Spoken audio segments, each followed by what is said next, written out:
आयुर्वेदिक का एक सिद्धांत है, सबसे पहले दवाई देने के पहले कुपथ्य का त्याग कराओ। क्योंकि सिद्धांत मानता है कुपथ्य का त्याग नहीं है तो औषधि कोई काम नहीं करेगी, और कुपथ्य का त्याग है तो औषधि की जरूरत नहीं पड़ेगी। क्योंकि जिन कारणों से मन भटकता है, जिन कारणों से संकट आता है, जिन कारणों से विपदाएं आती हैं, उन कारणों से यदि हम दूर हट जाएं तो बहुत कुछ जिंदगी सुखी हो जाए। जिंदगी में 70 से 80% विपदाएं व्यक्ति स्वयं बुलाता है, 20 से 30% विपदाएं कर्मकृत परकृत आती हैं। वहाँ 20 से 30% जिंदगी में बुरे दिन आते हैं। 20 से 30% बुरे दिन अतीत में किए हुए कर्मों के कारण से आते हैं, उनको हम टाल नहीं पाते। 20 से 30% लोगों की किस्मत खराब होती है, जिनका कर्म साथ नहीं देता। 20 से 30% लोगों की जिंदगी में पूर्व की किए हुई अशांति आती है। 20 से 30% लोग जो हैं पूर्व भाव के अपराधी हैं। सबसे दुनिया में सबसे बड़ा जैनी, पूर्व भाव में जैन कुल में जन्म लेने वाला जीव पूर्व भाव का पापी हो ही नहीं सकता। यदि होता तो उसका जैन कुल में जन्म ही नहीं होता। पहला निर्णय, जैन कुल में जन्म लेने वाले की किस्मत खराब नहीं हो सकती। यदि किस्मत खराब होती तो आप जैन कुल में जन्मते नहीं, क्योंकि बदकिस्मतियों का जन्म जैन कुल में नहीं होता है, किस्मत वालों का जन्म होता है। जैन कुल में जन्म लिया है, इसका अर्थ है तुम्हारे सब कर्म अच्छे हैं, तुम भी अच्छे थे, तुम्हारा कर्म भी अच्छा है, तुम्हारा परिवार भी, तुम्हारा पुण्य के तो महिमा ही अपरंपार है। जैन कुल में जन्म लेने वाले की महिमा को हम गा ही नहीं सकते, मेरे पास शब्द ही नहीं है। तुम इतने अच्छे आदमी थे, इतने अच्छे तुम्हारा मन था, इतनी अच्छी तुम्हारी आंखें थी, तुमने मन में कभी बुरा नहीं विचारा, तुमने कभी बुरा नहीं देखा, तुमने कभी किसी का बुरा नहीं सोचा, तुमने कभी बुरा नहीं सुना, तुमने कभी बुरा नहीं बोला, तुम्हारे हाथ से कभी बुरे कार्य नहीं हुए। ये जैन कुल में जन्म लेना ही तुम्हारा ये प्रमाण पत्र है कि तुम गंदे नहीं थे। अब रही 20 से 30% लोगों, कभी कभी पूर्व भाव में बहुत अच्छे काम करते हैं, लेकिन छोटी सी कमी के कारण से उन अच्छे कामों पर पर्दा डल जाता है। हो जाती है चूक, अच्छे अच्छे लोगों से हो जाती है। बड़े बड़े धर्मात्मा को एक भूल कर देते हैं, जिनसे उनका सारा धर्म माटी में मिल जाता है। बड़े बड़े लोगों की एक कमजोरी होती है, जिस कमजोरी के कारण वे ऊंचाइयों से भी गिर जाते हैं। बड़े बड़े लोगों, बड़े बड़े मुनि महाराज भी ऊंचाई तक पहुंच करके गिर जाते हैं। 11वें गुणस्थान में पहुंचने वाले मुनिराज भी नरक को निगोज चले जाते हैं। हो जाती है चूक, लेकिन इनकी संख्या बहुत नगण्य है। मुनि पद पर जाने के बाद गिरने वालों की संख्या बहुत कम होती है। जैसे क्लास में फेल होने वालों की संख्या ज्यादा होती है कि पास होने वालों की? पास होने वालों की संख्या सदा ज्यादा रहेगी, फेल होने वालों की कम रहती है। ऐसा ही जिंदगी में बहुत कम होते हैं त्यागी वृत्ति जो भ्रष्ट होते हैं, उनकी संख्या कम होती है, और व्रत को पालन करने वालों की संख्या ज्यादा होती है। अब आपके व्यापार में कर लें, व्यापार में दिवालिया निकालने वाले लोगों की संख्या ज्यादा है या कमा करके साल गुजारने वालों की संख्या ज्यादा है? दिवालिया कितने होते हैं आगरा में? बहुत कम। सभी जगह यही रेशो है। आज जैनियों में शराब पीने वाले ज्यादा हैं कि नहीं पीने वाले ज्यादा हैं? जुआ खेलने वाले ज्यादा हैं कि नहीं खेलने वाले? गुटखा खाने वाले ज्यादा हैं कि नहीं खाने वाले? हाँ है, ठीक है, इनमें थोड़ा सा संख्या बढ़ेगी, लेकिन आज भी जैनियों में व्यसनों की संख्या करने वालों की संख्या कम है। सारे जगत की जातियों का मैंने ब्यौरा किया, सारे जगत की जातियों के मैंने व्यसनों को देखा, सबसे कम रेशो जैनियों का आया। 2 नंबर के काम सबसे कम जैनियों का है आज भी। प्रमाण क्या है? टैक्स देख लीजिए। भारत की सबसे ज्यादा कोई समाज टैक्स भरती है तो जैन समाज भरती है। इसका अर्थ है कि जैन समाज टैक्स के मामले में दुनिया की हर जाति में नंबर 1 पर है। ये सरकारी आंकड़े हैं, मेरे आंकड़े नहीं, सरकारी आंकड़े। सबसे ज्यादा जैनियों का आज भी सबसे ज्यादा। एक बार एक नेता से चर्चा हुई रेल में, मैंने कहा देश को सबसे ज्यादा सहयोग देते हैं तो जैनी। बोले मैं क्या सहयोग देते? पैसा कमाते हैं खूब जम के। मैंने कही नहीं, देश को राख लगाते हैं। वो नेताजी ठाकुर जी थे। मैंने कहा चलो एक सैंपल लेते हैं, हम रेलवे स्टेशन चलते हैं, तुम गाड़ी रुकवाना और चेक करवाना, जिस जाति के लोग जितने ज्यादा विदाउट टिकट मिल जाएं वही रेलवे की राख लगा रहा है। नहीं चलो, मैं चलूंगा स्टेशन चलूंगा, मैं खड़ा रहूंगा, तुम चेक करवाना। उन्होंने कहा, मैंने कहा भाई चलो, मैं अभी से दावा करता हूं रेल में सबसे कम विदाउट टिकट चलते हैं तो उसका नाम है जैनी। सबसे कम। इसी से अंदाज लगा लो कि देश को कौन राख लगा रहा है। वो नेताजी कहते महाराज जी मैं नहीं जाऊंगा। मैंने क्यों? बोले सबसे ज्यादा, ठाकुर थे, बोले मेरा ये जाति सबसे ज्यादा मिलेगी और ठाकुर होकर टिकट लिया तो मैं ही झापड़ मार दूंगा, काय का ठाकुर टिकट लेके चलता है। तो मैंने कि रेल को, बजट को राख कौन लगा रहा है? देख लीजिए, हर डिपार्टमेंट में, हर स्थान पे देख लीजिए। रिश्वतखोरी में निकाल लीजिए,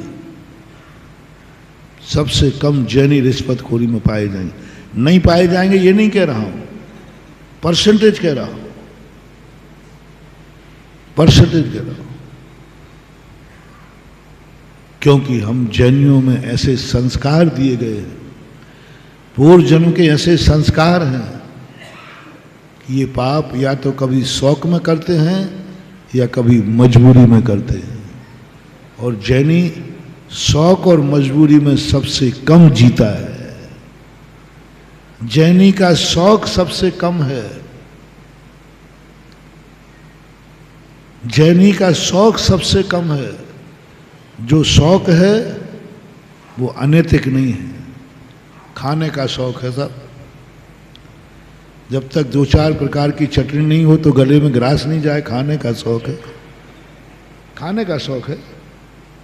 शराब पीने का शौक नहीं है, खाने का।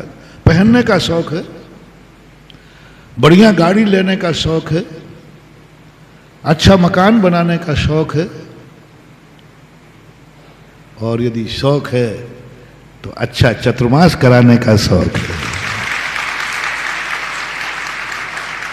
अच्छा मंदिर बनाने का शौक है, अच्छी पूजा करने का शौक है, अच्छे अपने बेटों की शादी ब्याह करने का शौक है। ये शौक है, ये शौक नहीं कहलाते, ये अनैतिक नहीं कहलाते।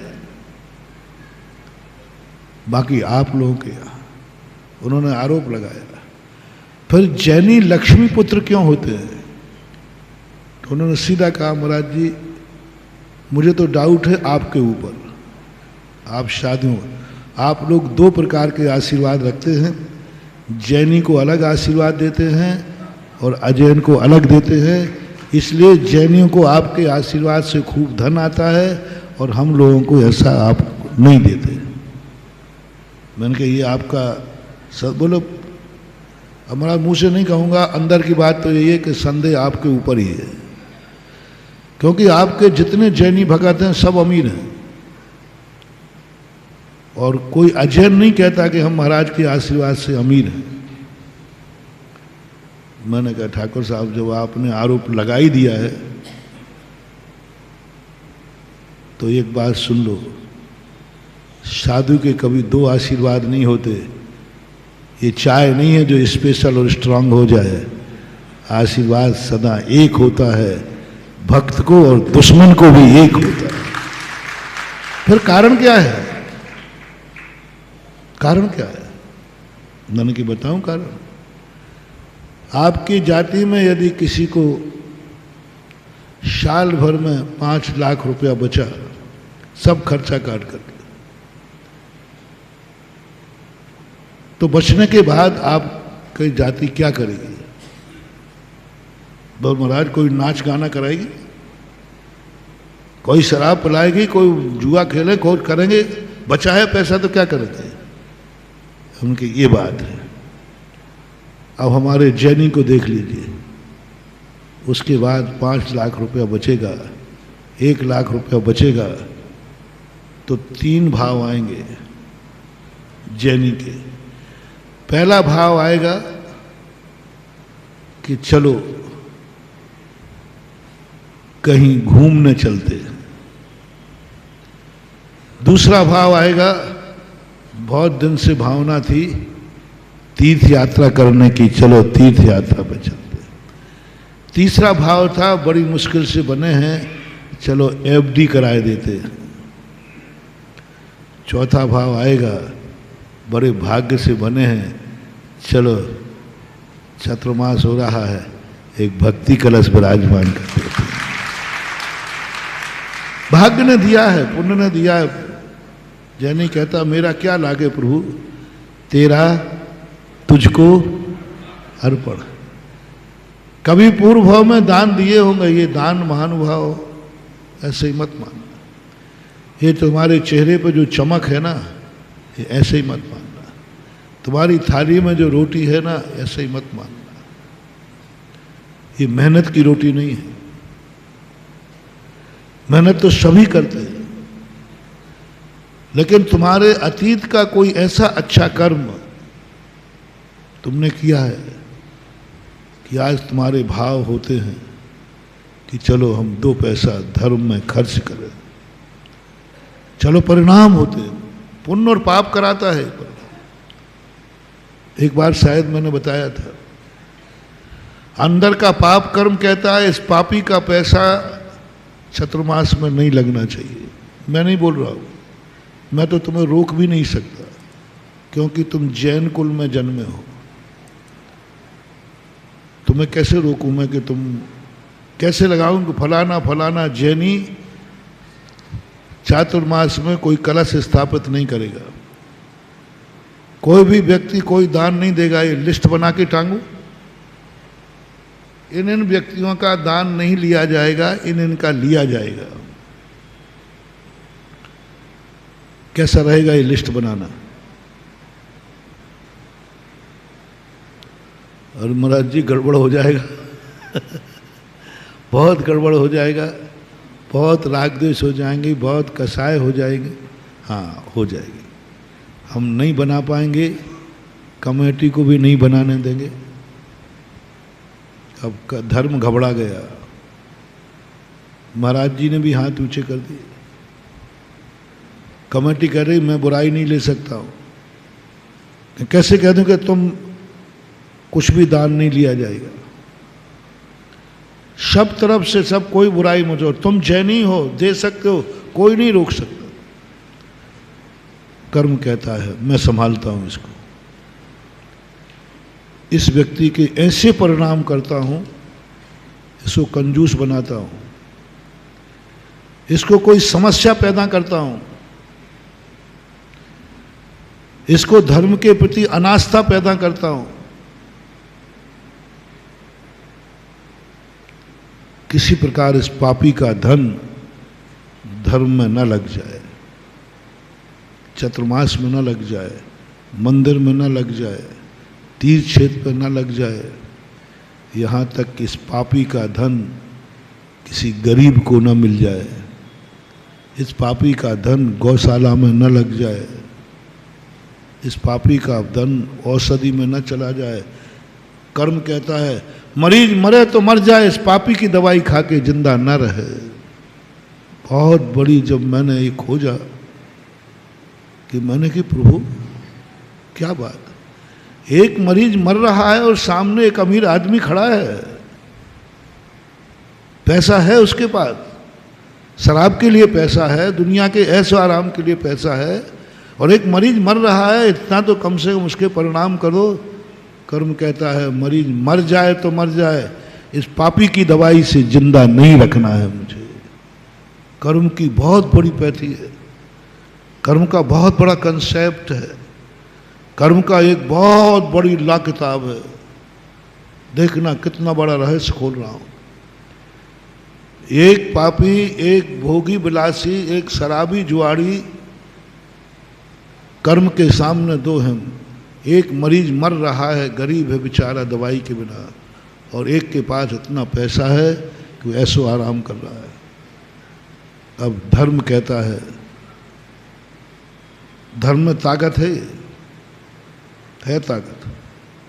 हम साधुओं में ये ताकत है, मंत्र में ये ताकत है, प्रभु की ये ताकत है।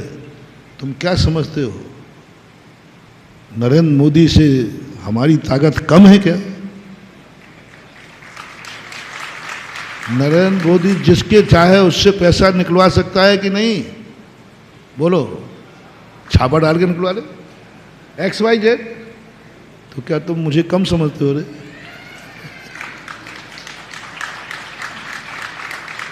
लेकिन घबराना मत, नहीं निकलवाऊंगा। धर्म कहता है नहीं, मरीज मर जाएगा। अंधा इस पापी से कहो आज शराब नहीं पिएगा, उस पैसे से ये मरीज की दवाई कर दे। धर्म कहता है मरीज मरे तो मर जाने दो। इतना कठोर हो गया धर्म, इतना कठोर हो गया धर्म। बोले ये मरे तो मर जाने दो, लेकिन पापी की हाथ की दवाई नहीं खाएगा, ये नहीं खाना चाहिए, नहीं खाने देना। इसके परिणाम बिगाड़ दो, इसको बुरी संगति में भेज दो, इसको इतना निर्दयी बना दो, मरे तो मरे, पैसा हमारा है, हम तो पिएंगे। मैंने कहा धर्म तू धर्म है, मरीज मर रहा है, बोले कुछ नहीं फर्क पड़ता, मरने से दुर्गति नहीं होती है, लेकिन पापी के हाथ की गोली लेने से जरूर दुर्गति हो जाएगी। पापी तर जाएगा और ये दुर्गति जाएगी। नहीं खाना। ये व्यक्ति गरीब है, उसका परिणाम कर्म कहता है नहीं होने दूंगा इसका परिणाम। यदि इसने ये कर लिया तो मुझे तो इसकी दुर्गति करना है। फिर कैसे दुर्गति भेजूंगा? क्योंकि ये तो दवाई खिला देगा तो पुण्य बन जाएगा, इसके पुण्य का खाता बढ़ जाएगा और ये पुण्यात्मा हो जाएगा, और पुण्यात्मा की दुर्गति कर नहीं सकता। तो कर्म कहता है इसको और पिलाओ और दुखियों पे हंसाओ और ये हंसे, इसकी दुर्गति करना है। महानुभाव, बहुत बड़ी रणनीति तुम्हें बता रहा हूं कर्मों की, धर्म की। जब कभी तुम्हें किसी समर्थ आदमी, तुम समर्थ हो और सामने मरीज है, मर रहा है, और तुम्हारी उसकी सहायता करने का भाव नहीं आ रहा है, समझ लेना तुमसे धर्म और कर्म दोनों रूठ गए हैं। तुम्हारे बुरे दिन आने से कोई नहीं रोक सकता, दुर्गति निश्चित है। समर्थ हो, शक्तिमान हो, असमर्थ की बात नहीं, फिर भी तुम्हारा भाव नहीं। मरीज मर रहा है, तुम बचा सकते हो, तो भी बचाने का भाव नहीं आया, ये तुम्हारी भावी पर्याय निकृष्ट। तुम्हारा ये तो कर्म की बात कही, गौशाला में भी देने का भाव नहीं आ रहा है। कर्म कहता है पशु भूखों मरे तो मर जाए, ये पापी घास का टुकड़ा न खिला देवे, अन्यथा मैं इसकी दुर्गति नहीं कर पाऊंगा। और इसने इतना बड़ा पाप किया है, दुर्गति भेजना जरूरी है। और गाय को यदि इसने एक घास का टुकड़ा खिला दिया तो फिर मैं दुर्गति नहीं भेज पाऊंगा। ये तो समान। और धर्म में तो और, इस पापी को कंजूस बनाओ, नास्तिक बनाओ और पैसा जम के दो। धर्म की नीति है, कर्म की नीति है। पापियों को सबसे ज्यादा धन मिलना चाहिए, एक धर्मात्मा को मिले या न मिले। धर्मात्मा गरीबी में मरे तो मर जाए, लेकिन पापी गरीबी में नहीं जीना चाहिए, ये कर्म की नीति है। पापी के पास अपरंपार धन होना चाहिए, ये नीति है। धर्मात्मा के पास, भाई ये धर्मात्मा है, बहुत परेशान है, बोले क्या फर्क पड़ता है, अरे मर जाएगा, बोले क्या फर्क पड़ता है, धर्मात्मा ही तो मर रहा है ना, धर्मात्मा ही तो मर रहा है, भूखों क्या फर्क पड़ता है। पर ये तो बहुत पापी है, बोले इसके पास कोई कमी नहीं होना चाहिए, इसके पास कोई कमी नहीं होना चाहिए। ये कोई पाप करना चाहे और इसलिए नहीं कर पाए कि उसके पास पैसा नहीं है, ये नहीं होना चाहिए। इसको इतना पैसा दो जिस समय जो करना चाहे वो करे, ये नीति है कर्म की। अब देखना कर्म की, धर्म की कितनी बड़ी कूटनीति देखना। एक धर्मात्मा को इतना गरीब बना दिया कि वो धर्म करना चाहता है, नहीं कर पा रहा। पाप नहीं करेगा धर्मात्मा, वो चाहता है कि मैं कलश बैठाल दूं एक, वो चाहता है मंदिर में मैं शांति धारा कर लूं, वो चाहता कुछ, उसको इतना गरीब बना दिया कर्म ने कि वो अच्छा कार्य भी नहीं कर सकता। और कोई दया नहीं, कोई दया नहीं, गिड़गड़ा के मर जाओ तो कोई दया नहीं। साहब वो कोई धर्म नहीं कर पा रहा है, बोले नहीं कर पाए तो कोई बात नहीं। धर्मात्मा व्यक्ति दान नहीं दे पाए तो कोई बात नहीं, लेकिन पापी व्यक्ति पाप न कर पाए, ये दिन नहीं आना चाहिए। कहीं ये ना कह दे पीने का तो भाव है लेकिन पैसा नहीं है, ये भाव नहीं आ जाए। वो तो जिस समय जो करना चाहे उसको तुरंत पैसे, समर्थ, शक्ति, शरीर से भी सख्त होना चाहिए, धन से भी सख्त होना चाहिए, सब तरफ से उसको समर्थ बनाया। ये कूटनीति तुम्हें बता रहा हूं कर्म की। जब तुम्हारे पास समर्थ हो, पैसा हो तब, असमर्थों की नहीं कह रहा हूं, उसके बावजूद भी तुम्हें धर्म करने का भाव नहीं आ रहा है, उसके बावजूद भी तुम्हें दान का भाव नहीं आ रहा है, उसके बावजूद भी तुम्हें परोपकार का भाव नहीं आ रहा है, निश्चित समझना तुम्हारा वो दिन आने वाला है कि तुम एक एक दाने को मोहताज हो जाओगे। ये कर्म की पॉलिसी है और ये कर रहा है, हम लोग जानते हैं इसको। जब कोई लेकर महाराज जी वो समर्थ है, उसे बोले महाराज जी मेरी श्रद्धा नहीं है, मेरी आस्था नहीं है, मैं समझ जाता हूँ ये नहीं बोल रहा है, कर्म बुलवा रहा है, ये नहीं बोल रहा है, धर्म ने कर्म को कहा है, इस पापी को कैसे ही रोको, ये कहीं धर्म न कर ले वे, क्योंकि ये निकले।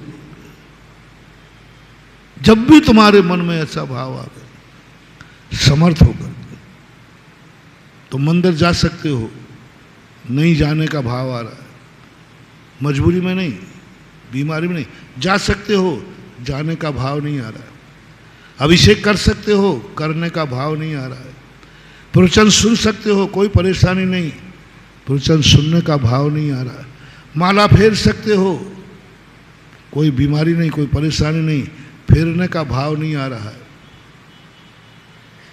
तुम उस मरीज को बचा सकते हो, कोई परेशानी नहीं, कोई दिक्कत नहीं, भाव नहीं आ रहा है, सावधान हो जाओ, तुम कर्म की कूटनीति में फंस चुके हो और ये तुम्हें दुर्गति भेज के रहेगा। अब आपको अपनी पॉलिसी अपनाना है, कूटनीति से बाहर निकलना है, बाहर निकलना और ये सिद्ध कर देना है कि 20 से 30% ही हे कर्म तेरी ताकत चलेगी, 80% तो मैं कुछ करके दिखाऊंगा, जो तू नहीं करने देगा वो करूंगा। मैं धर्मात्माओं को नहीं बचाता हूं, क्योंकि वे तो बचे बचाए। मेरा आदेश तो उन कूटनीतियों को जो कर्म की कूटनीति में फंस गए हैं, उनको कैसे निकालो। जब धर्म ने बहिष्कार कर दिया है, उनको कैसे धर्मात्मा बनाओ, उनको कैसे धर्मात्मा बनाओ। जो स्वयं धर्मात्मा हैं, अच्छे आदमी हैं, दान पुण्य सब स्वेच्छा से करते हैं, उनको मेरा कोई ज़्यादा प्रयास नहीं करता, क्योंकि वो तो अच्छी गति में है ही। एक गरीब यदि मान लो दान नहीं दे पाता है तो मुझे कोई ज़्यादा कष्ट नहीं होता, नहीं दे पा रहा, क्या फर्क पड़ता है, क्या फर्क पड़ता है। सुन रहे हो ना, कोई गरीब है, महाराज जी बहुत दान करना चाहता हूँ, मेरे पास कुछ है नहीं, मैं कुछ नहीं, ठीक है, नहीं दे पा रहा, नहीं दे पा रहा, क्या फर्क पड़ता है। लेकिन एक अमीर जब पाप करता है तब मेरी रूह कांप जाती है। अमीर जब धर्म से दूर भागता है, रूह कांप जाती है। इसकी दुर्गति निश्चित है, क्योंकि ये अमीर है और धर्म से भाग रहा है। ये अमीर है और पाप कर रहा है,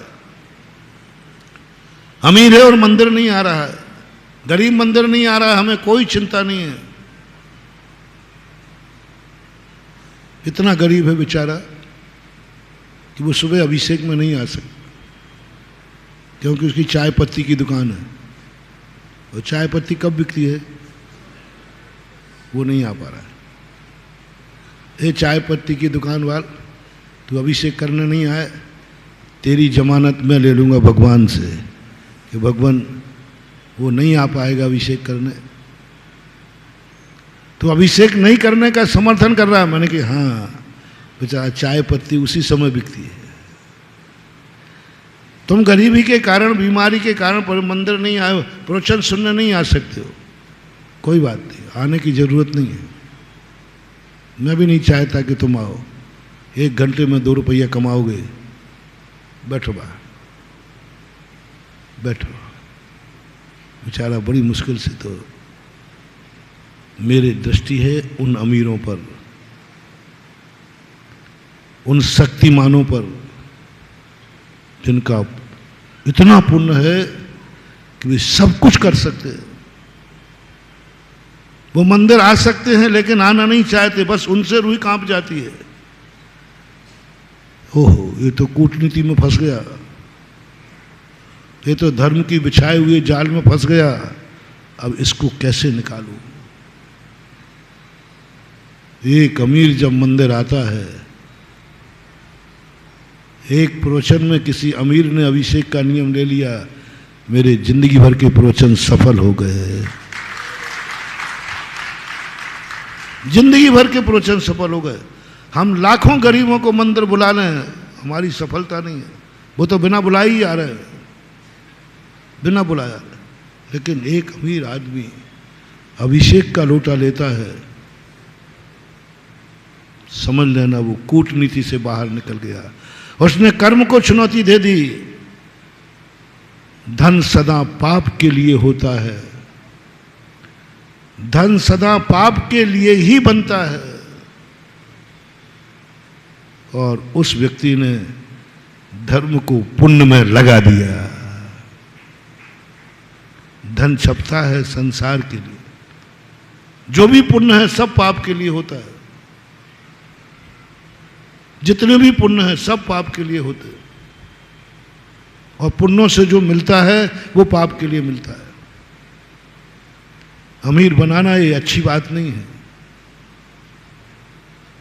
अमीर बनना ये अच्छी बात नहीं है। ज्यादा पुण्यवान बनना खतरनाक है। यदि अमीर बनना है तो एक बात ध्यान रख लेना, तो तुम्हारी अमीरी सोने में सुहागा कर देगी। अमीर बनने के बाद कोई सी अमीरी, कोई का पुण्योदय तुम्हें कहीं धर्म से तो नहीं रोक रहा है। तुम्हारा व्यापार इतना बढ़ गया कि तुम मंदिर भी नहीं आ पा रहे हो। तुम्हारा व्यापार इतना बढ़ गया, तुम्हारे नगर में चतुर्मास हो रहा, तुम प्रवचन सुनने भी नहीं जा पा रहे हो। तुम्हारा व्यापार इतना बढ़ गया, तुम्हारे घर में चौका लग रहा है, तुम खड़े भी नहीं हो सकते हो। सावधान, कूटनीति के, कर्मों के कूटनीति के जाल में तुम फंस गए हो। निकलो, निकलो। कह दोगे चक्रवर्ती, यही तो घबरा गया। किम करतम मूड हो गया चक्रवर्ती, कहता मैं तो जाल में फंस गया। ये 96,000 रानियां, ये बेड़ियां है। ज्ञानी व्यक्ति जानता है ये धन दौलत मुझे मेरे विनाश के लिए आया है। क्या बात कही आप लोगों ने, मैंने नहीं कहा है, नहीं तो तुम कहो महाराज जी आप बाबा जी बन गए तो आपको तो संसार बहुत बुरा लगता है। आपके पंडित ने कहा है, घर कारागृह वनिता बेड़ी परिजन है रखवाले। ये आपने लिखा है। घर कारागृह, 84 खंड का मकान बना, हर व्यक्ति खुशियां मना रहा है नागल की, और चक्रवर्ती की आंख में आंसू था। ओहो, मैं इतना बड़ा पापी हूं कि मुझे इतना बड़ा जेल बनाया गया। चक्रवर्ती, घर कारागृह। कभी तुम्हें ऐसी अनुभूति होए, कभी भी अच्छे घर में, टूटे घर में नहीं, झोपड़ी के घर में नहीं, बहुत बढ़िया मकान हो, एसी एयर कंडीशन हो, सब प्रकार का हो, और जिंदगी में एक बार कभी हो, ये घर नहीं ये जेल है।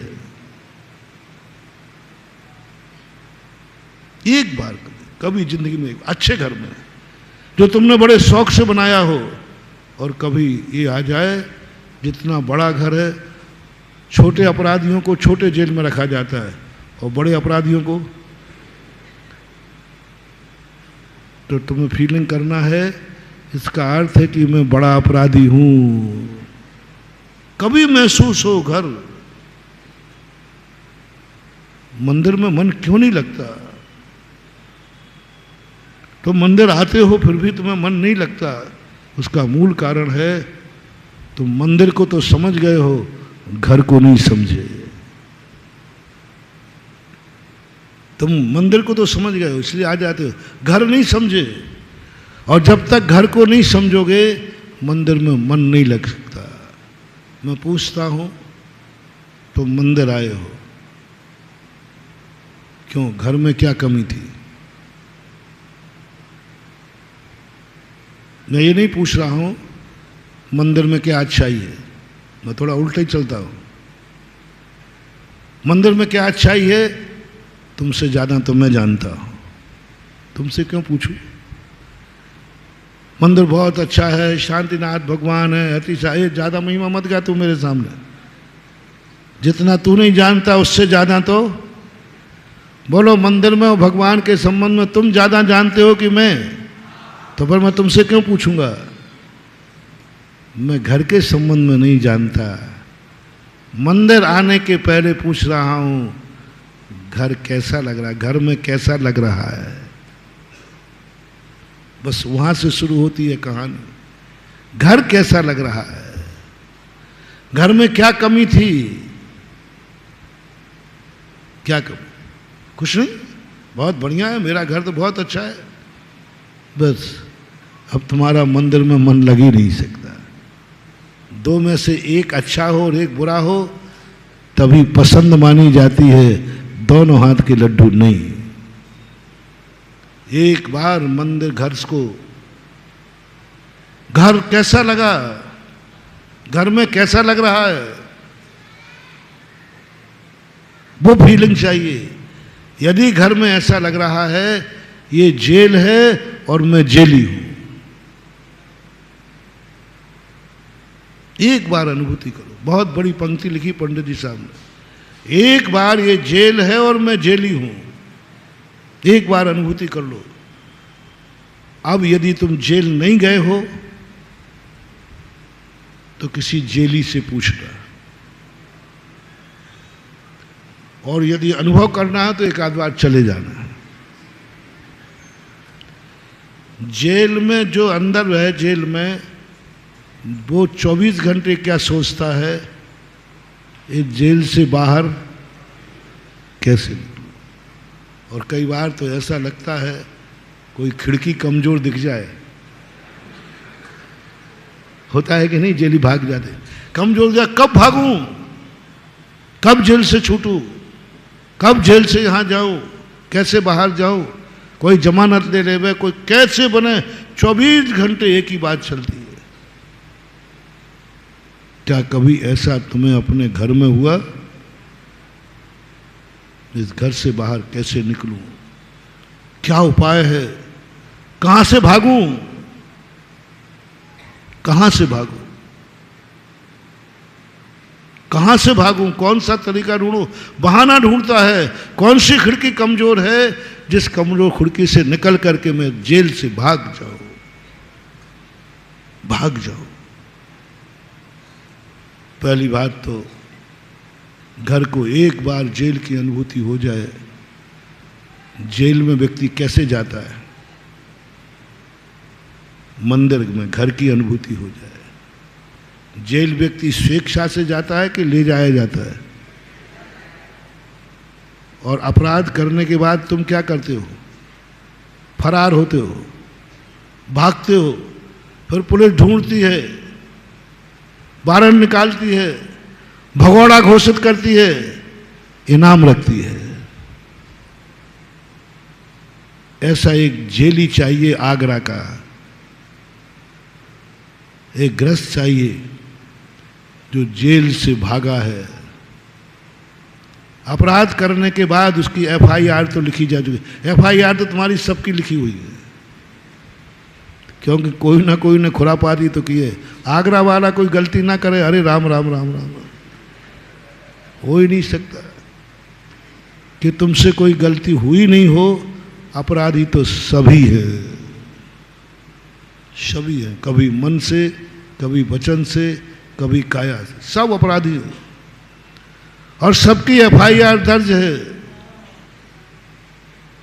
एफआईआर दर्ज। लेकिन तुम अपने आप आ रहे हो या पकड़वाऊं? बहुत कम लोग, बिरले, लाखों में एक आध अपने आप आ जाए, साहब मुझे बंद करो, बाकी तो सब भागने का प्रयास करते हैं। भागो,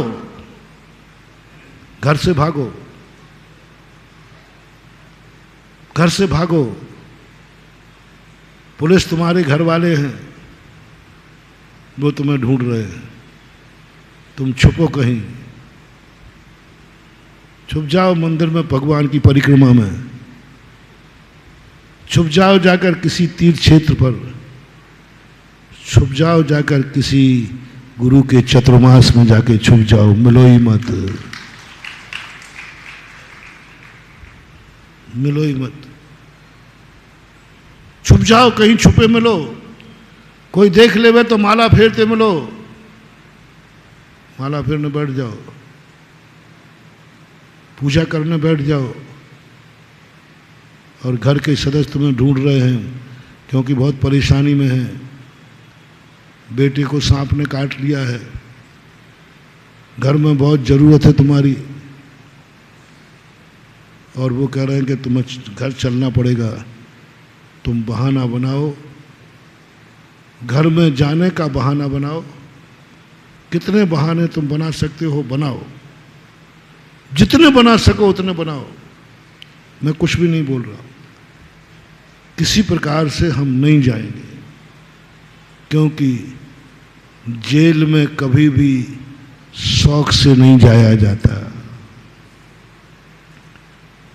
अब वो पकड़ ही लेवे क्योंकि अपराधी तुम बहुत बड़े हो, क्योंकि बहुत सारे लोगों की जिंदगी तुम्हारे पर टिकी है, ये बहुत बड़ा अपराध है, माँ बाप की जिंदगी भी तुम्हारे ऊपर टिकी है, बेचारे असमर्थ है, एक स्त्री की जिंदगी तुम्हारे ऊपर टिकी है क्योंकि एक परिवार ने अपनी कन्या तुम्हें दी थी, बच्चों की जिंदगी तुम्हारे ऊपर टिकी है, नहीं तो वो मर जाएंगे, अनाथ हो जाएंगे, ये धाराएं चल रही हैं तुम्हारे ऊपर।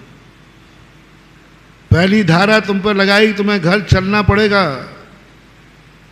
जिन माँ बाप ने तुम्हें जन्म दिया है वे असहाय हैं, वो तुम्हारे बिना जी नहीं सकेंगे, मर जाएंगे, उनकी जिंदगी बर्बाद हो जाएगी, दुर्गति हो जाएगी उनकी। एक धारा लागू कर दो, एक धारा लागू कर दो।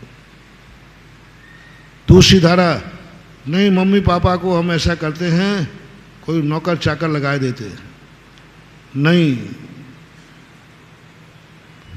तुमने एक जिंदगी को सहारा दिया है, तुम्हारे विश्वास पर स्त्री घर में बैठी है और बाल बच्चे घर में बैठे हैं, अनाथ हैं, वो मर जाएंगे, उनकी जिंदगी बर्बाद हो जाएगी, तुम्हें चलना पड़ेगा। जब पुलिस कहती है नहीं साहब थाने तो तुम्हें चलना ही पड़ेगा, और कोतवाल अदालत में तुम्हें पेश होना ही पड़ेगा, तो फिर आप दूसरा हथकंडा क्या अपनाते हो? पुलिस को लेना देना, साहब कुछ ले दे लो, अग्रिम जमानत करा दो, नहीं होगी, केस ऐसा है अग्रिम जमानत नहीं होगी, तुम्हें जेल में चलना पड़ेगा, हाथ पकड़ के ले जाऊंगा, तो फिर कहोगे साहब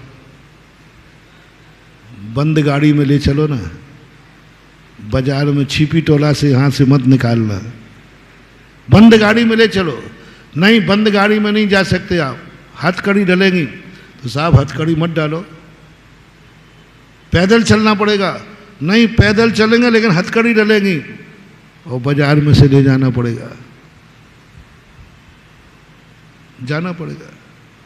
अब जाती जेल में जैसे ही तुम गए दरवाजे पर, बोलो शौक से घुस जाते हो कि धक्का देना पड़ता है? पुलिस वाला एक धक्का चल करेंगे। क्या दशा होती है एक अपराधी की जेल में घुसते समय? क्या ऐसी दशा तुम्हारी कभी हुई? परमार्थ की दृष्टि से आप जैनी हैं या सम्यक दृष्टि हैं, फैसला आपके हाथ में। क्या आपको अपना जो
तो ऐसी अनुभूति कभी आपको अपने जीवन में घर में घुसते समय हुई? जब आप मंदिर से घर में लौट के गए तब?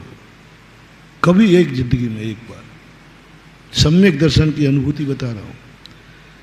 कभी जाना तो है जेल में, घर में जाना है, मैं मना नहीं करूँगा, पर दरवाजे पे जाते ही तुम्हें ये अनुभूति हुई कि मैं जेल में जा रहा हूँ। किसी प्रकार बचने का उपाय किया? परिवार के सामने, पुलिस के सामने गिड़गिड़ाते हो, पुलिस वालों कोई उपाय बचाओ। जेलर से गिड़गिड़ाते हो, क्या कभी परिवार के सामने गिड़गिड़ाए कि हे परिवार वालों बचाओ मुझे, मैं तुम्हारे हाथ जोड़ता हूँ, पैर पड़ता हूँ, जो चाहिए हो वो ले लो, लेकिन मुझे जेल में मत ले जाओ, जेल में मत डालो? कभी मकान के सामने खड़े होकर के भाव आया कि ये मकान नहीं है, मेरा जेल है? परिग्रहानंद, परिग्रहानंद, इसी का नाम रौद्र ध्यान है। मकान बनते ही आनंद की अनुभूति होती है मिथ्या दृष्टि को। हो बहुत बढ़िया मकान बना, क्या मकान बना, ये अनुभूति होती मिथ्या दृष्टि को। और सम्यक दृष्टि कहता है कि नहीं, मकान नहीं बना है, बड़ा मकान होना बता रहा है कि मैं बड़ा अपराधी हूं, इसलिए बड़ा मकान कर्म ने बनवाया है। ये कर्म ने, मैं जान गया कर्म, जान गया कर्म, जान गया धर्म, मैंने कोई बड़ा अपराध किया है, तभी तो तूने मुझे इतना बड़ा जेल बनवाया है, क्योंकि मैं बड़ा अपराधी। ऐसी अनुभूति कभी यदि तुम्हें घर में जाते समय हुई हो, नागल के समय हुई हो, प्रवेश के समय हुई हो, और बनाते समय हुई हो कि घर नहीं बन रहा है, मेरे लिए जेल बन रहा है, एक बार जिंदगी में कभी अनुभूति हो? नहीं हुई हो तो होना चाहिए। घर कारागृह, बनीता बेड़ी, स्त्री, लड़ने वाली स्त्री नहीं, बहुत प्यारी स्त्री, सद्गुणी स्त्री, सब तरफ से उसमें गुण है, एक भी दुर्गुण नहीं है, और दोनों में प्रेम बहुत है, दोनों में प्रेम बहुत है। कभी दोनों को लगा ऐसा महसूस, यही तो मेरे लिए बेड़ी है, यही तो मेरी बेड़ी है। सेठ सुदर्शन महाराज के सामने जब पिताजी दीक्षा लेने लगे तो सेठ सुदर्शन कहता है, गुरुदेव मैंने कौन सा पाप किया, आज मेरा मन वैराग्य का हो रहा है, पिताजी दीक्षा ले रहे हैं, मेरा मन भी कर रहा है, लेकिन मेरे पत्नी के प्रति राग मुझे दीक्षा नहीं लेने दे रहा है, ये बच्चों का राग मुझे दीक्षा नहीं लेने दे रहा, मेरा बहुत भाव है, लेकिन मेरी पत्नी इतनी अच्छी है, इतनी अच्छी है कि इसको छोड़ नहीं पा रहा हूं, ये राग मेरा है। मैंने कौन से भाव में पाप किए जो इतनी अच्छी स्त्री मिली, आज खोटी स्त्री मिलती तो छोड़ के दीक्षा तो ले लेता। देख लो पुण्य को, क्या पुण्य बेड़ी बन गया, खत्म बता। पाप को बेड़ी दुनिया समझती है, सम्यक दृष्टि पुण्य को बेड़ी मान रहा है। मैंने ऐसा क्या पुण्य कर लिया महाराज कि मैं इसको नहीं छोड़ सकता। खोटी होती, धोखेबाज होती, दगाबाज होती तो आज मैं इसको छोड़ने में पीछे नहीं टकता, आज ही मैं पिताजी के साथ मुनि बन जाता। लेकिन मेरा पुण्य मुझे बाधक बन रहा है, पुण्य बाधक बन रहा है। और जब पुण्य बाधक बनने लग जाए उसी समय गुरु महाराज कहते हैं, सुदर्शन सेठ तुझे पुण्य बाधक बन रहा है, तुझे इतनी सुशील स्त्री बेड़ी लगने लगी है, बस जा बहुत जल्दी तेरा कल्याण है और बहुत जल्दी तुझे मोक्ष होने वाला है, क्योंकि पुण्य से उब गया। पाप से तो दुनिया थक जाते हैं, पाप से तो दुनिया उब जाती है, कभी पुण्य से उब जाए, पुण्य से उब जाए, पुण्य से थक जाए। भरत चक्रवर्ती का जब भरतेश वैभव में रत्नाकर कवि लिखते हैं कि भरत का जब 84 खंड का मकान हुआ, वो नीची गर्दन करके प्रवेश तो कर गया, निधत्त निकाचित कर्म बांधा है, और 96,000 रानियां थी। चक्रवर्ती क्या चिंतन करता है, जिसको ज्यादा बेड़ियां डलें तो क्या अर्थ है, बोलो ना, वो बड़ा अपराधी है। बोले मैं इतना बड़ा अपराधी हूं कि मुझे 96 बेड़ियां डली, 96 बेड़ियां डली, कहां से भागूं, कैसे भागूं, एक बेड़ी हो तो तोड़ दें, 96,000 बेड़ियों ने झटक लिया। वो स्त्रियों को देख करके बेड़ियों का चिंतन कर रहा है, और सब सुशील स्त्रियां थी। चक्रवर्ती की कोई भी रानी विपरीत नहीं होती, चक्रवर्ती की कोई रानी कुल के विपरीत नहीं होती, चक्रवर्ती की कोई रानी चक्रवर्ती के विपरीत नहीं होती, नियम है। ऐसी अनुकूल रानियों को कहता है ये 96,000 ये मेरे लिए बेड़ियां हैं, बेड़ियां, और ये सब परिजन मेरे रखवाले हैं। और अंदर प्रवेश करके सोच रहा है कैसे निकलूंगा यहां से, कौन सा दरवाजा है, कौन सा बहाना बनाऊं, जब निकल जाओ। ऐसे सुख सुविधाओं को छोड़ करके जैसे तैसे चक्रवर्ती जब घर छोड़ करके मंदिर जाता है इस चिंतन के साथ, ऐसे चक्रवर्ती को देवता नमस्कार करने आते हैं। धन्यवाद। लोगों को तुम्हें इतनी बड़ी भेड़ियां लग रही हैं, ये मकान तुझे घर लग रहा है। एक शायर ने लिखा है एक शायरी, इलाही वह नजर दे कि आसियां हो कपस जिसको, न कम निगाही दे कि कपस को आसियां समझूं। इलाही वह नजर दे आसियां हो कपस जिसको। हे प्रभु, हे भगवान, हे महाशक्ति, वह दृष्टि दे मुझे, आसियां कपस समझूं। आसियां बोलते हैं घर को, आसियां बोलते हैं घोंसले को, आसियां बोलते हैं झोपड़ी को। घोंसला होता ना, घोंसला।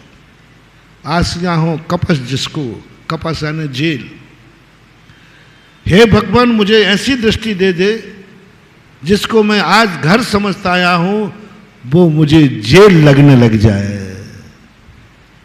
और ऐसी अनुभूति हो जाए जेल से कब बाहर निकलूं, कब बाहर निकलूं, कब बाहर निकलूं, ऐसी मेरी अनुभूति हो जाए। न कम निगाही दे कि कपस को आसियां समझूं। ऐसी निकृष्ट बुद्धि मत दे देना कि मंदिर जो मेरा घर है वो मुझे जेल खाना लगने लग जाए। न कम निगाही दे कि कपस को आसियां समझूं। कहीं ऐसा ना हो जाए कि मैं जेल को ही घर समझने लग जाऊं। दो चीजें हैं, अर्थ दो निकालो। आसियां हो कपस जिसको, न कम निगाही दे कि कपस को आसियां समझूं। ऐसी निकृष्ट बुद्धि ना आ जाए कि मैं जेल को ही घर समझ बैठूं, यही मेरा घर है, यही मेरा ठिकाना है, यही मेरा पड़ाव है। ऐसी कम निगाही, ऐसी निकृष्ट बुद्धि मुझे मत देना। ये दो लाइनों में जिस शायर ने लिखा है पूरा समय सार लिख दिया, पूरा जैन दर्शन का सार है। कहने को शायरी है, लेकिन शायरी में कितना बड़ा रहस्य दे दिया। और ये हो रहा है।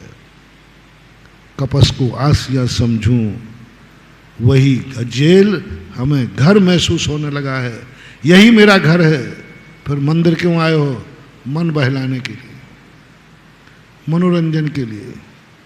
महाराज वहाँ बैठे बैठे बोर हो जाते तो थोड़ा चलो मंदिर में जाके कुछ जाप भी कर लेता हूं,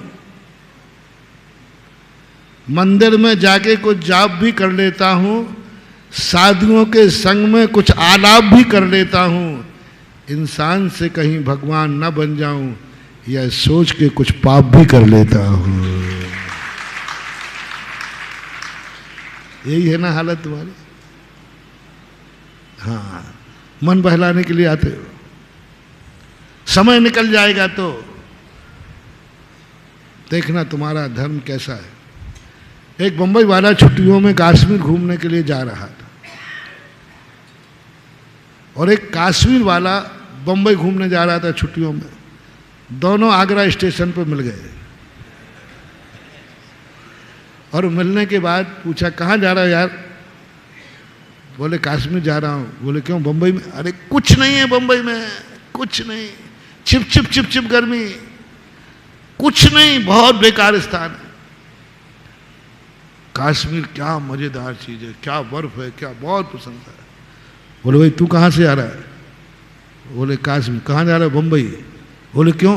कुछ नहीं है कश्मीर में, कुछ नहीं, बर्फ बर्फ है, ठंडी ठंड है, कुछ नहीं है। बंबई में, अब बंबई तो बंबई है। कश्मीर वाला बंबई जा रहा है, बंबई वाला कश्मीर जा रहा है। एक व्यक्ति घर से मंदिर आ रहा है, एक मंदिर से घर जा रहा है, दोनों स्टेशन पर मिल गए। बोलो क्या अच्छा है यार। बोर हो गया मंदिर में महाराज जी, 1.5 घंटे बोर हो गया मंदिर में। वहाँ इधर विधान चालू कर दिया तो 2 घंटे लग गए, बोर हो गया मैं। हाँ, एक बार एक व्यक्ति ने ऐसे कह दिया, वो बोली लगाने यहाँ बैठा था तो सेठ जी नहीं आए, तो लड़का आ गया तो सब लोग उसके भाई तू बोली ले, तू बोली ले। वगैरह साहब मैं नहीं ले सकता, पापा जिंदा है, पापा से पूछो आप। और कमेटी वाले तो जिसके पीछे पड़ जाए तो गला तो दबाते ही है। नहीं नहीं आप तुम ले ले भाई, पापा नहीं आए तो कोई बात नहीं। एक कार्यक्रम था, मान स्तंभ का अभिषेक था, भाई तुम ले, तुम सेठ हो, तुम्हारे पहला। अब वो बार बार कहो देखो साहब पापा से आप पूछ लो, पापा जाने। मैं तो आज मुझे बड़ा गुस्सा आया कमेटी पर। मैंने ऐसे आज्ञाकारी बेटे कहाँ मिलेंगे कि जो कहते पापा से। मैंने क्यों पीछे कर रहा हो, क्यों घर को बर्बाद कर रहा हो? पापा से पूछकर देना चाहिए, अच्छी बात है। अब मैं तो उसके कहने पर उस पर दीवाना हो गया, तो ऐसे बैठे बैठे उसी को देखता था बार बार। मैंने कि वाह रे वाह बेटा, ऐसे कहाँ बेटा मिलेंगे जो हर कार्य पापा से अच्छी बात है, पापा से भाई सम्मान है। वो बार बार उसको देखते देखते देखते देखते कम से कम 10 से 20 बार देखा होगा मैंने उसको, क्योंकि वो मुझे पसंद आ गया था। क्योंकि अच्छा बेटा है, बाबा आपकी इज्जत रखता है। मैंने कमेटी को रोक दिया, मैंने कि आप जबरदस्ती नहीं करोगे, ये इज्जत कर रहा है माँ बाप की, पापा से पूछ लो, अच्छी बात है। थोड़ी देर बाद मुझे देखते देखते उसके गाल पे गया, तो यहाँ गाल थोड़ा फूला हुआ था, तो मैंने गौर से देखा। फिर मैंने उसको धीरे से प्रवचन के बाद बुलाया। मैंने कि हाँ भाई, मैंने कि ये गाल में कोई फोड़ा वगैरह हुआ है? बोले नहीं फोड़ा नहीं साहब, कुछ नहीं कुछ नहीं कुछ नहीं कुछ नहीं। मैंने बता दे भाई क्या है, तो तकलीफ हो तो बता, मैं तो पे दीवाना हूँ। वो गुटखा दबाए हुए था और धोती दुपट्टा पहना है पट्टा। मैंने कि भैया ये क्या कर रहा है? ये भी क्या मम्मी पापा से पूछ के खाया है? बोले महाराज ये चीज पूछी जाती है क्या? अरे मैंने कही मूर्खानंद, धर्म की बात बिना पूछे करे तो कोई बात नहीं, और पाप की बात बिना पूछे करे तो बर्बादी है, विनाशकालीन विपरीत बुद्धि। मैंने कहा भाई क्यों खाया आपने इतनी? बोले क्या करूं यहाँ, 3-3 4-4 घंटे हो गए, सुबह से बैठा दिया, बोली लग रही है और आप प्रवचन तो 1.5 घंटे देते हो, मैं आखिर क्या करता है? इसलिए मैंने चुपचाप। अरे इतनी देर क्या करता हूं मैं? ऐसा आपको भी होता है। मंदिर में है, तमाशा है, घड़ी को कोई देख ही नहीं रहा है, 10 बज गए, 11 बज गए, बोर हो जाते हैं। कई बार बोर हुए होगे मंदिर में, कई बार टाइम बढ़ने पर घड़ी देखी होगी, बोर हो गए, बस हमें तो घर जाना है, जल्दी जाना है। और एक रास्ते में जब दोनों टकराओ, एक मंदिर से घर जा रहा है और घर से दोनों से पूछना, भाई कहाँ जा रहे हो? वो कहा घर जा रहा हूँ। बोले मंदिर? यार बोर हो गया। घर से पूछे तो, अरे यार घर में ही घुसा घुसा बोर हो गया, तो मैंने सोचा चलो महाराज के प्रवचन सुना है। कई लोग तो महाराज के यहाँ बैठने आते हैं। हाँ वो भी हुआ, सब सैंपल है मेरे पास। एक व्यक्ति, कोई लोग कहते होंगे भाई देखो महाराज आए, तुम एक बार भी नहीं गए, ऐसा आप लोगों में चलता है। अरे अपने नगर में महाराज आए और आप एक बार भी नहीं गए, तो लोगों को डर लगता है, लोग क्या है कैसे पागल, महाराज आए और आप नहीं गए। तो वो आ गया। तो मैं ऊपर बैठा था, वो नीचे सीढ़ी उतरते कोई मिल गया, कि भाई कहाँ से आ रहा? बोले महाराज के यहाँ बैठ के आ रहा। महाराज के यहाँ बैठा है हमें। अब मैंने सुना कि बैठना तो मरे पर बैठा जाता है, और ये मेरे यहाँ बैठना है। तो हमारे साथ में उस समय एक निशंक सागर जी थे, 91 की बात है, एलक जी थे। वो थोड़ा बीमार थे, हार्ट पेशेंट थे। तो मैंने कहा लगता है कि ये चले गए। तो मैंने एलक जी को दिखवाया, मैंने कि पूछो एलक जी सकुशल हैं कि नहीं? तो उन्होंने कहा महाराज जी मैं तो कुशल हूँ। फिर मैंने कहा जब मेरे यहाँ कोई मरा नहीं तो ये बैठ के कैसे गया? बताओ भैया तुम्हें कैसा लगेगा? तुम्हारे घर में कोई मरा नहीं हो, बोले क्यों आए भाई? अरे भाई मैं तुम्हारे यहाँ बैठने आया हूँ। तो मुझे भी बुला रहा, मैंने उसको पकड़ा, पर मैंने उसको बुलाओ पहले। मैंने कहा भैया तूने क्या कहा इनसे? मैं महाराज के यहाँ बैठा आया, पहले ये बताओ मेरे यहाँ कौन मरा है? हम दोनों जिंदा हैं। क्या नादानी कर रहे? महाराज के बाद बैठने जाया जाता है, महाराज के बाद मन बहलाने जाया जाता है। चलो टाइम था, फ्री था, तो मैंने सोचा चलो महाराज से थोड़ा गप्पे लड़ाते, महाराज से थोड़ा वार्तालाप करते। अब चलो यहाँ बैठे बैठे बोर हो रहा, चलो महाराज के पास चलते। चलो अब क्या करते, चलो महाराज का प्रवचन सुनते हैं। यानी बोरियत मिटाने के लिए ध्यान रखना, अन्न का कण और साधु का क्षण कभी बर्बाद मत करना। बैठा नहीं जाता है, व्यवहारिकता नहीं। अरे भाई नहीं जाएंगे तो लोग क्या कहेंगे? नहीं। अब बोलो, काश्मीर वाला बंबई जा रहा है, बंबई वाला काश्मीर जा रहा है, सही कौन सा स्थान है? सही स्थान कौन सा है? काश्मीर या बॉम्बे? आगरा तो है ही, आगरा है तो फिर तो पागल ही हो तुम। आगरा वाले भी बंबई काश्मीर कहीं तो जाते हैं बस। और चलो भाई, काश्मीर वाले को बंबई अच्छी, बंबई वाले को काश्मीर अच्छी, अपन तो अनेकांत धर्म वाले हैं। चलो मान लिया कि दोनों, उसके लिए वो अच्छा है, इसके लिए ये अच्छा है। लेकिन थोड़ी दिन वो काश्मीर वाला बंबई में रहा, बंबई वाला काश्मीर रहा, दोनों को अपने अपने घर की याद आने लगी। और दोनों फिर रास्ते में मिले, बोल भाई तू तो काश्मीर की बड़ी प्रशंसा करता है, यार क्या करूं, 2 महीने के बाद घर की याद आने लगी, आखिर बंबई अच्छी है। और बंबई वाला कहता है काश्मीर अच्छी है। अच्छा क्या है? यूज एंड थ्रो, वही चीज़ आज अच्छी है, कल तुम्हें बुरी लग जाए। तुम्हारी जिंदगी में ना कोई अच्छी है और ना कोई बुरी है। यानी सत्य तो है ही नहीं, कोई मतलब निकलने वाला नहीं है। मन बहला रहे हैं बस।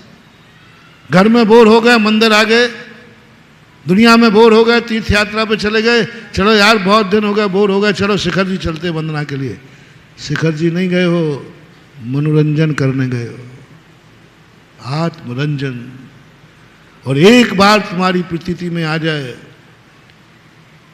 कि सही क्या है, न कम निगाही दे कि कपस को आसिया समझूं, हे प्रभु ऐसी निकृष्ट बुद्धि मत दे देना कि मैं जेल को ही अपना घर समझ बैठूं।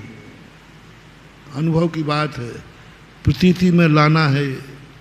एक बार दोनों एक दूसरे को बेड़ी मान लो। एक बार तुम्हारे अनुभव में आ जाए सामय कि मैं ये घर नहीं जेल है और मैं जेल में हूं,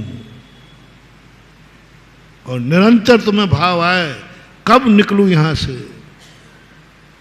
ऐसी अनुभूति जब तुम्हारे जीवन में आ जाए, समझ लेना चाहिए कि हम उस शक्ति को प्राप्त कर रहे हैं, हम उस चीज को प्राप्त कर रहे हैं जो चीज मैंने आज तक प्राप्त नहीं की है। कल की बात तुम याद रखो कि जब मैंने कहा था कि अपनी जिंदगी में वह सब कुछ हम पालेंगे, लेकिन कभी पुण्य का समय हमारी जिंदगी में आए और हम ऊब जाएं। दुख से तो बहुत ऊब चुके हो, गरीबी से घबरा करके तो बहुत लोग मेरे सामने आते हैं। अमीरी से घबरा कर कोई आ जाए तो मैं अपने आप को मानूंगा कि मैं पंचम काल में नहीं हूं, चौथे काल में चतुर्मास कर रहा हूं। अमीरी से घबरा कर, अमीरी से भयभीत होके आ जाए, अमीरी से घबरा गया, पुण्य से घबरा गया हूं, जहां देखो वहां पुण्य, पुण्य मुझे बात।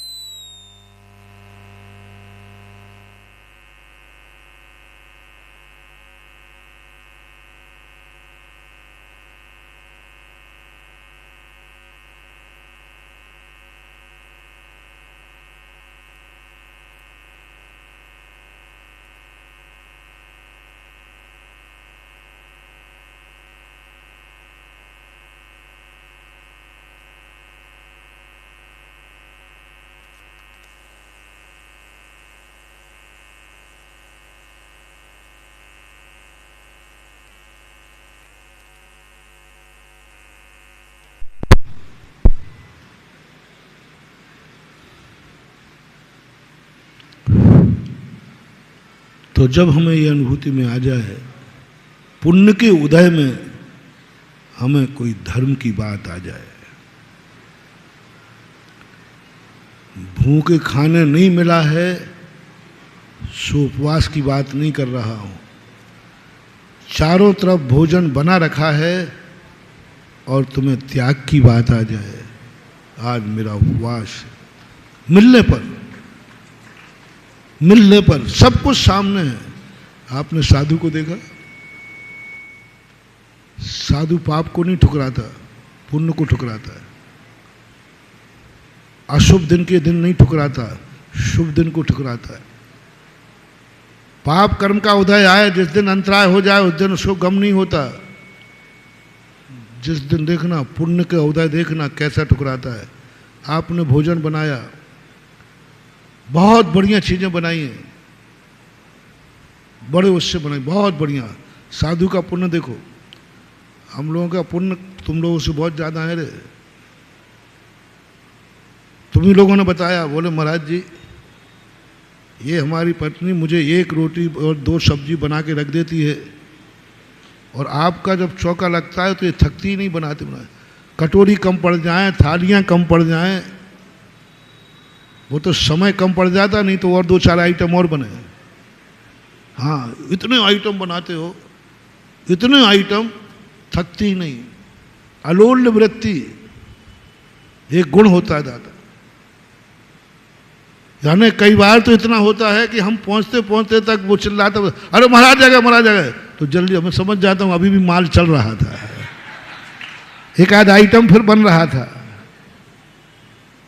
यानी तुम्हारा क्या भाव होता है, सब कुछ खिला दूं, संसार का हर व्यंजन बना दूं, महाराज ये तुम्हारी श्रद्धा देखो। और साधु का पुण्य है, पड़गान हो गया, थाली लगा दी, तुम देना चाह रहे हो, मैं ले भी सकता हूं, और जो जो तुमने अच्छे आइटम बनाए थे, जब मैं किसी तरफ उंगली करता हूं ना, तुम्हारा चेहरा देखता हूं, अरे महाराज यही तो क्या बात है, बार बार। और वही साधु हटाता है। पुण्य को ठुकराना है, पुण्य से उबना है, पुण्य के उदय में जो वस्तु मिली है उसी के त्याग का नाम त्याग है, ये ध्यान रखना। जो उदय में आया पुण्य को ठुकराओ, और जितने आइटम बनाए थे वो सब ठुकरा करके।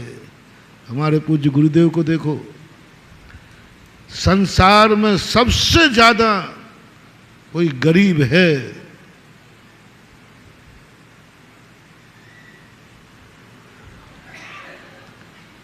इतने गरीब, हमें तो आगरा में एक ही भी नहीं उठा। आप उनका भोजन देखो, आंसू आ जाते हैं। हरी लेवे नहीं,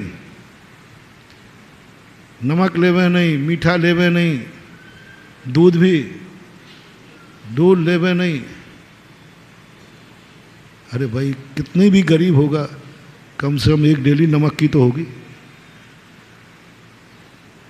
और ऐसे खाते हैं ठाठ से कि बेटा तुम भी नहीं खाओगे ऐसे। क्या स्वाद आता होगा। लगता है आचार्य की अंजलि में कोई सिद्धि है कि रूखा डालो वो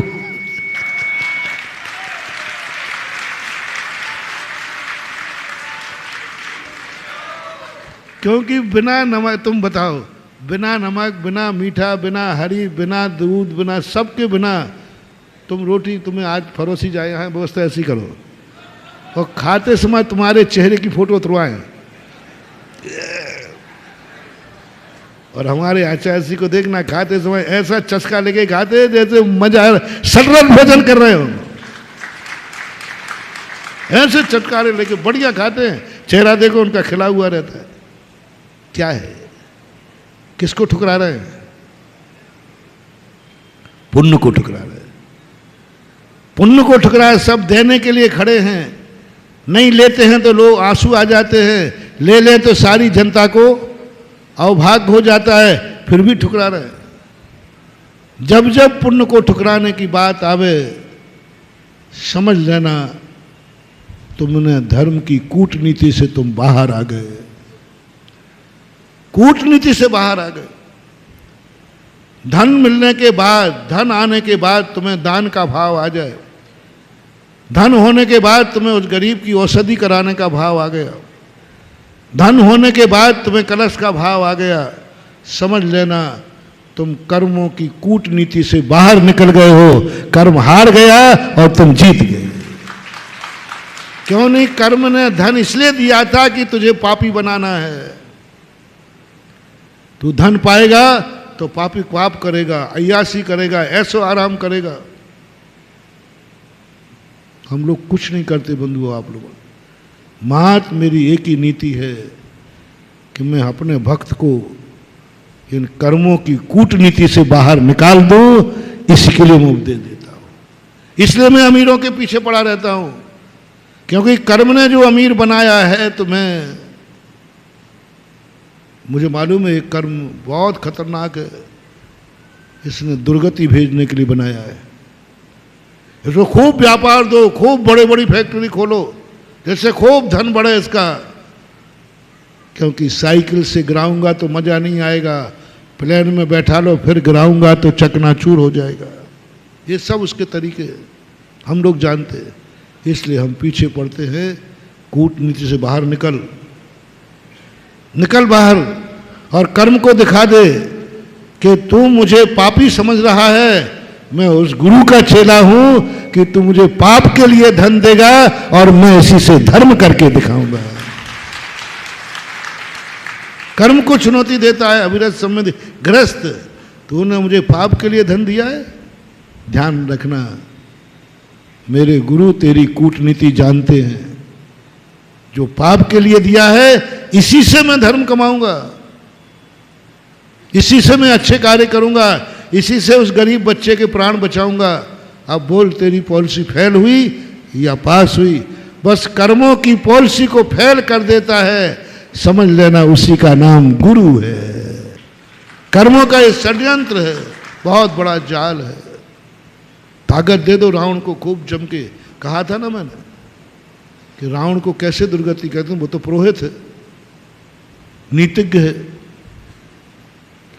वो तो नीतिज्ञ है, ज्ञानी आदमी है, इसको कैसे मारूं? तो उसने कहा इसको ऐसी विद्या दो, बहुरूपणी विद्या दो, रूप बदलने का विद्या दो, उसी से पाप करेगा, उसी से इसका नाश होगा। इसलिए जब जब तुम्हारा पुण्य के उदय में तुम्हारा धर्म छूटने लग जाए महानुभाव, आज का मोटिवेशन, यदि तुम्हारा धर्म छूटने लग जाए क्योंकि व्यापार इतना बढ़ गया कि तुम्हें अब अभिषेक का भी समय नहीं निकलता, क्योंकि सुबह से इतने फोन आ जाते, इतने व्यापार हो जाते हैं, सावधान सावधान, दुनिया को ठुकरा दो। बोले कितना भी व्यापार बढ़ जाए लेकिन इतना कभी व्यापार नहीं बढ़ाऊंगा कि प्रभु मैं तेरे दर्शन भी नहीं कर पाऊं। कभी वो श्रावक मुझे चाहिए। वैसे तो बहुत आते महाराज जी, मैं बहुत गरीब हूं कि मंदिर भी नहीं आ पा रहा हूं, प्रवचन नहीं सुन पा रहा हूं, कुछ भी नहीं कर पाता। मुझे कि वो चाहिए कि महाराज मैंने ऐसा क्या पाप कर लिया, भगवान मैंने ऐसा क्या पाप कर लिया कि मैं मंदिर ही नहीं आ सकता, सुबह से इतना व्यापार चलता है, मेरा इतना पुण्य का उदय है कि मैं आ ही नहीं सकता मंदिर तक का, प्रवचन सुनने नहीं आ सकता। गुरुदेव कोई जरूर मेरे से गलती हुई है, तभी तुमने अपने से दूर करने का ये नया तरीका। दो तरीके हैं। एक नया तरीका, एक बच्चे को माँ थप्पड़ देके कहते दूर हट जाए, यहां नहीं आएगा, थप्पड़ मार देती है, और एक को थप्पड़ नहीं मारती है, खिलौना दे देती है, खेल इसमें। दोनों तरीके किसके हैं? पिंड छुड़ाने के, क्योंकि वो परेशान कर रहा है बच्चा। तो दो तरीके अपनाती है, माँ ये तो थप्पड़ मार देती है, डांट देती है, और या खिलौना दे देती है। ये दोनों होते हैं कि नहीं? बस ये प्रकृति माँ ने भी तुमसे कहा, गरीब को थप्पड़ मार करके दूर कर दिया धर्म से, और अमीर को खिलौना देके कर दिया, चल खेल यहाँ, तो मंदिर नहीं आना। खिलौना दे दिया उसको, दुकान का, व्यापार का, फैक्ट्री का, इतना पुण्य दे दिया, इसी में मस्त हो जा। मंदिर आने का समय नहीं निकले, प्रवचन आने का समय ना निकले, माला फेरने का समय ना निकले, ये सब कर्मों ने तुम्हें खिलौना दे करके पिंड छुड़ा लिया है तुमसे। बस यही रहस्य मैं आप लोगों को बताना चाह रहा हूं कि अमीर आदमी तुम ये मत समझना कि धर्म तुम पर मेहरबान है, तुम ये समझना इस धर्म ने मेरे से पिंड छुड़ाने के लिए मुझे खिलौना दे दिया है, खेल तो खिलौनों में। 96,000 खिलौने दे दिए मुझे, चक्रवर्ती कहता है, ये चक्ररत्न खिलौना दे दिया मुझे, ये 6 खंड की विभूति घूमने के लिए दे दी मुझे, 60,000 वर्ष घूम करके क्या चक्रवर्ती का चिंतन दिया? प्रकृति ने, माँ ने हमसे रूठ करके हमें घर से निकाल दिया, बहाना ये बनाया कि 60,000 वर्ष तक तुम विजय प्राप्त कर। ये विजय प्राप्त करना नहीं है, ये हमें धर्म से दूर करना है। मिलेश खंड जाऊंगा मैं जीतने के लिए, जहां भगवान का दर्शन नहीं मिलेगा। चक्रवर्ती का चिंतन देखना, माँ जिनवाणी, माँ जनेन देव, समझ गया, मैं समझ गया, मैंने कोई ऐसा अपराध कर डाला है जो तूने कहा ये 60,000 वर्ष तक ये मेरा मुंह ना देख पाए। गजब मानवा। माँ कहती है, पिता कहता है, इसको ऐसा निकालो ना ये मुंह मुझे दिखावे और ना मैं इसका मुंह देख पाऊं। ये कब बोलता है बा? अच्छे दिनों में कि बुरे दिनों में? मुझे मुंह मत दिखाना, मेरा मुंह मत देखना, ये उपक्रम है। चक्रवर्ती कहता, भगवान समझ गया, मैं मेरे से कोई अपराध हो गया है, तभी तो मुझे चक्ररत्न देकर के 60,000 वर्ष तक मैं तेरे दर्शन नहीं करूंगा, तेरा मुंह नहीं देखूंगा। और मैं नहीं मुंह दिखाऊंगा। समझ गया भगवान, समझ गया आपकी कूटनीति, आपके सजा होने का तरीका। 60,000 वर्ष तक तू मुझे मंदिर से दूर कर रहा है। मृग खंड में जाऊंगा वहां में जहां भगवान का दर्शन ही नहीं है। चक्रवर्ती मुस्कुराता है, भगवान आप भगवान हैं तो मैं आपका भक्त हूं। आप दूर करोगे मुझे अपने से। लो मैं आदेश देता हूं मंत्रियों को कि मैं जहां भी जाऊंगा जिनेंद्र भगवान का रथ मेरे साथ चलेगा। ठुकरा दिया बोलो। हजारों रथों में जिन प्रतिमाएं बैठाल दी। भगवान आप मुझे आपसे वंचित कर रहे थे, तरीका निकाल दिया। चल प्रतिमाएं हजारों रथों में जाकर मलेक्ष खंड में 60,000 युद्ध पे गया। एक दिन भी बिना अभिषेक पूजन के उसने पानी भी नहीं पिया युद्ध में। ठुकरा दिया ना, कर्म को फैल कर दिया। 60,000 वर्ष के लिए जाना तो पड़ता पक्का है, निधत्त निकाचत कर्म है। 60,000 तक मंदिर से वंचित रहता ये भी पक्का है। उसने नया तरीका निकाल दिया, पुण्य का तरीका निकाल दिया। ऐसे ही तुम्हारे जीवन में कई बार आते हैं। तुम समझते हो महाराज जी हमारा बड़ा पुण्य का उदय है, हमारी विदेश में भी कंपनी है और आजकल मैं विदेश जा रहा हूँ। विदेश जाते समय लोगों को बड़ा काला रुचि होती है। विदेश की कंपनी कोई तुम्हें ऑफर आ जाए ना तो कैसा लगता है बोलो? बहुत अच्छा लगता है, गर्व होता है। परिवार को भी, बेटे को भी, सबको गर्व होता है। अरे मूर्खानंद सुन, ये भारत माता की कूटनीति है। इस पापी को यहां से हटाओ। ये तुम्हारे माँ बाप के पुण्य की कूटनीति है। इस पापी को माँ बाप से हटाओ। ये गुरु की कूटनीति है। यहाँ रहेगा तो हार दान देगा, यहाँ रहेगा तो ये मेरा दर्शन करेगा, मेरा मुंह देखेगा, यहाँ रहेगा तो सेवा भैयावृत्ति करेगा। ये पापी को ऐसे तो भगा नहीं सकता हूँ। एक ऐसा लोभ दो इसे कि यहाँ रहेगा तो 5 लाख का पैकेज है और अमेरिका जाएगा, कुवैत जाएगा तो 50 लाख का पैकेज है। ये लोभी है, 50 लाख में गुरु को छोड़ देगा। तुम समझ रहे हो पुण्य का उदय है, ये तेरे पाप की कहानी है। ये गुरु ने, भगवान ने कहा ये मेरा मुंह ना देख पाए, इसकी नजर मेरे पे ना पड़ जाए, इसलिए पापी को हटाने का एक ही तरीका है, इसको 50 लाख रुपए का पैकेज दिला दो। ये चला जाएगा, ना मंदिर मिलेगा, ना गुरु मिलेंगे, ना माँ बाप मिलेंगे, कुछ भी नहीं मिलेगा। मात्र 45 लाख रुपए में कर्म ने, धर्म ने तुम्हें फंसा दिया। जाओ, अब वहाँ ना मंदिर है, ना गुरु महाराज हैं, ना चतुर्मास है, ना प्रवचन है, क्या कुछ भी नहीं।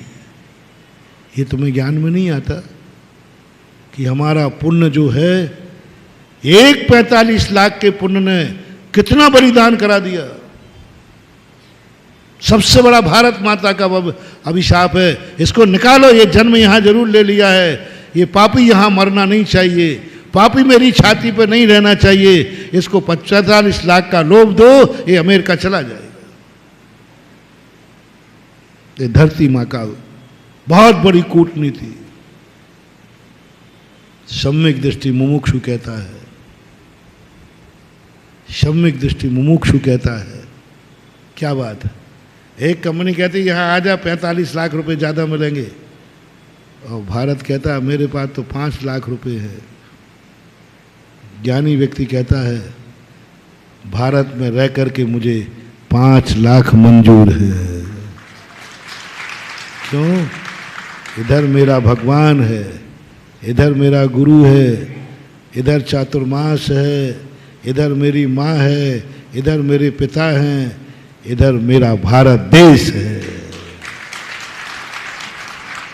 पर समझ लो जैसे ही आपने, उसको नहीं कह रहा हूं जिसको 45 लाख का ऑफर नहीं आया, उसको नहीं बोला, उस गरीब की बात नहीं कर रहा हूं जिसको विदेश में जाने का वीजा ही नहीं मिला।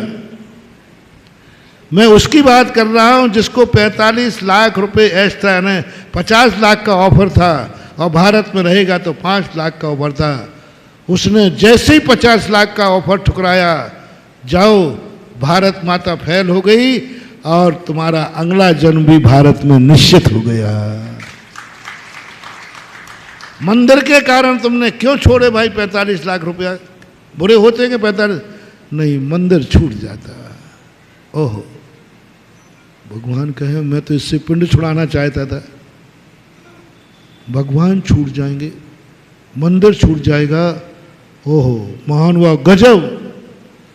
उसी समय जिनेंद्र भगवान कहेंगे कि क्या तूने क्या किया? मेरे कारण, महादर्शन अभिषेक के कारण तूने 45 लाख रुपए का पैकेज महीने का ठुकरा दिया। ओहो, भगवान को आई एम सॉरी प्लीज कहना पड़ेगा। मैंने गलत नंबर डायल किया, मैंने इसको पापी समझ रखा था, मैंने इसे अपने से दूर करने का उपाय सोचा था। ये तो वो भक्त है जो मेरे दर्शन के लिए 45 लाख रुपया ठुकरा रहा है। जाओ, भगवान कहेगा अब तू मूर्ति की पूजन नहीं, तुझे ऐसा पुण्य बंधेगा कि साक्षात सिमंदर भगवान के सामने बैठकर पूजा करेगा। पुण्य को ठुकरा दिया, 45 लाख का पैकेज ठुकरा दिया महीने का। मात्र किस लिए? किस लिए? भगवान का दर्शन छूट जाएगा, मात्र दर्शन। कितना पैकेज ठुकरा दिया? 45 लाख कम कहा मैंने, करोड़ों का भी ठुकरा दिया। 45 लाख महीने का, साल भर का कितना हुआ? आधा कर लो, अभी 85 मान लो पूरा, 6 करोड़ हुआ। और 50 साल का कितना हुआ? 6 करोड़ एक साल का, तो 50 साल का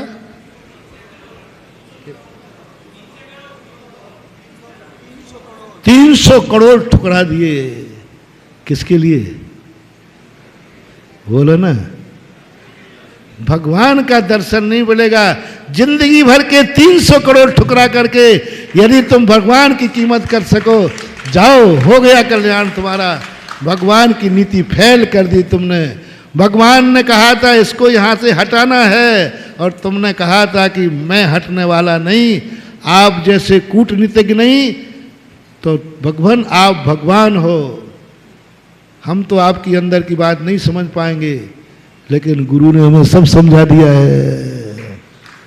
इसलिए गुरु भगवान से भी बड़ा होता है कि भगवान की पॉलिसी को भी फेल करा देता है अपने भक्त से। मत जाना रे, नियम कर रहे हो, कह दे भगवान से आपका दर, आप साथ चलो तो मैं चला जाऊंगा। भगवान से भगवान आप साथ चलो, भगवान मैं तो नहीं जाऊंगा, तो फिर मैं नहीं जाऊंगा। कितने में ठुकरा दिया तुमने? विदेश जाऊंगा तो गुरु महाराज नहीं मिलेंगे, आहार देने नहीं मिलेगा, चातुर्मास के